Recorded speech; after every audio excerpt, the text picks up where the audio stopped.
Hi friends, నమస్తే. Welcome back to my channel Chaitrika MJ talks. అందరూ ఎలా ఉన్నారు? నేనైతే చాలా బాగున్నాను. మీ అందరూ ఎలా ఉన్నారో కామెంట్ సెక్షన్లో కామెంట్ చేసి చెప్పండి.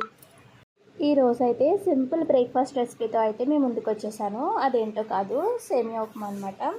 చాలా ఈజీగా చాలా ఫాస్ట్గా అయిపోయి బ్రేక్ఫాస్ట్ రెసిపీని ఎలా ప్రిపేర్ చేసుకోవాలో మీకు చూపిస్తాను.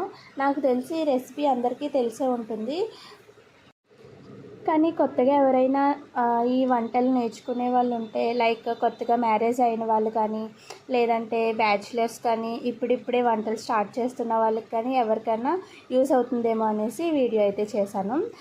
చాలా ఈజీగా అయిపోయే రెసిపీ అండి. ఎంతో టైం కూడా తీసుకోదు. లైక్ 10 to 15 మినిట్స్లో అయితే ఈ రెసిపీ కంప్లీట్ అయిపోతుంది.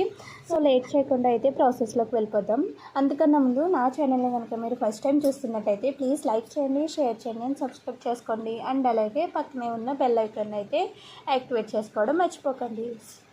సో ఇప్పుడు స్టవ్ ఆన్ చేసుకుని ప్యాన్ పెట్టుకుని హీట్ అయిన తర్వాత ఇందులోకి నేను 4 గ్లాసులు సేమియాలు అయితే యాడ్ చేసుకున్నాను.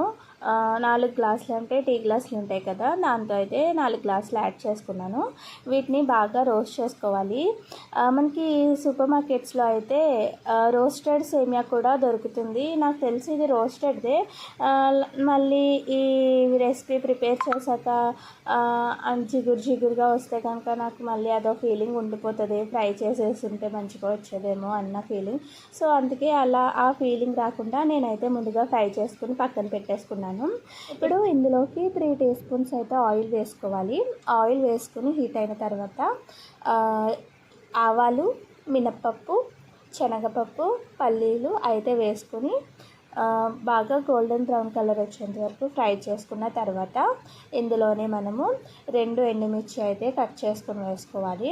ఇది కూడా ఫ్రై అయిన తర్వాత కరివేపాకు కూడా యాడ్ చేసేసుకుని బాగా ఫ్రై చేసేసుకోవాలి.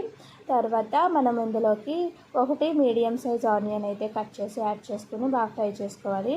ఈ ఆనియన్స్ అనేవి మరీ ఫ్రై అయిపోతే అంత టేస్ట్ ఉండదండి. కొద్దిగా కచ్చాపచ్చాగా ఉన్నప్పుడే టమాటోస్ కూడా యాడ్ చేసేసుకోవాలి.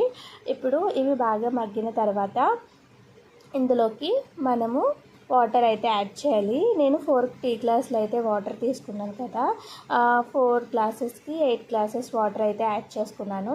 ఇలా యాడ్ చేసుకున్న తర్వాత ఇందులోకి మనకి టేస్ట్కి సరిపడా సాల్ట్ని అయితే యాడ్ చేసుకోవాలి. సాల్ట్ యాడ్ చేసుకున్న తర్వాత మనము మంటని హై ఫ్లేమ్లో పెట్టి వాటర్ని అయితే బాయిల్ చేసుకోవాలి. వాటర్ బాయిల్ అయిన తర్వాత మనము ముందుగా ఫ్రై చేసి పెట్టుకున్న సేమియాని అయితే యాడ్ చేసుకుందాము. చూసారా వాటర్ అనేది ఎలా బాయిల్ అవుతుందో. ఇప్పుడు మనము స్టవ్ని లో ఫ్లేమ్లోకి మార్చుకుని మనం ముందుగా ఫ్రై చేసి పెట్టుకున్న ఈ సేమియాని అయితే యాడ్ చేసేసుకున్నాను. బాగా మిక్స్ చేసుకుని వాటర్ అనేవి సగం ఇంకిపోయే వరకు హై ఫ్లేమ్లో అయితే ఉంచేసేయండి. వాటర్ అనేది కొద్దిగా ఉన్నప్పటికీ మనము మంటని లో ఫ్లేమ్లోకి అడ్జస్ట్ చేసుకుని 5 మినిట్స్ పాటు కుక్ చేసుకుంటే కనుక మనకి సేమియా ఉప్మా అయితే రెడీ అయిపోతుంది. ఈ రెసిపీ అన్నది మనకి మార్నింగ్ టైం బ్రేక్ఫాస్ట్ తొందరగా అయిపోవాలి అనుకునే వాళ్ళకైతే ఈ రెసిపీ చాలా బాగా యూస్ అవుతుంది. ఒకసారి మీరు కూడా ట్రై చేయండి. ఇంట్లో ఏమీ టిఫిన్స్ లేనప్పుడు ఏదన్నా వండుకోవాలి, ఫాస్ట్గా అయిపోవాలి అనుకునే వాళ్ళు ఒకసారి ఈ సేమియా ఉప్మా రెసిపీని అయితే ట్రై చేసేయండి. చాలా బాగుంటుంది. రెగ్యులర్గా తినే ఇడ్లీ, దోశ ఇవి కాకుండా ఒకసారి ఇలా కూడా ట్రై చేసి చూడండి, చాలా బాగుంటుంది. ఫైనల్లీ సేమియా ఉప్మా అయితే రెడీ అయిపోయింది. చూసారా పొడిలాడితే ఎంత బాగా వచ్చిందో. సేమియాకి అస్సలు అతుక్కోవటం లేదు కదా, ఎంత బాగా వచ్చిందో మీరే చూడండి. ఇప్పుడు దీన్ని అయితే ఒక ప్లేట్లో వేసుకుని ఫుల్గా లాగించేసేయండి. అంతేనండి ఈ వీడియో. సో ఫైనల్గా నా వీడియో కనుక మీకు నచ్చినట్టయితే ప్లీజ్ లైక్ చేయండి, షేర్ చేయండి, సబ్స్క్రైబ్ చేసుకోవడం మర్చిపోకండి. Thank you all, bye.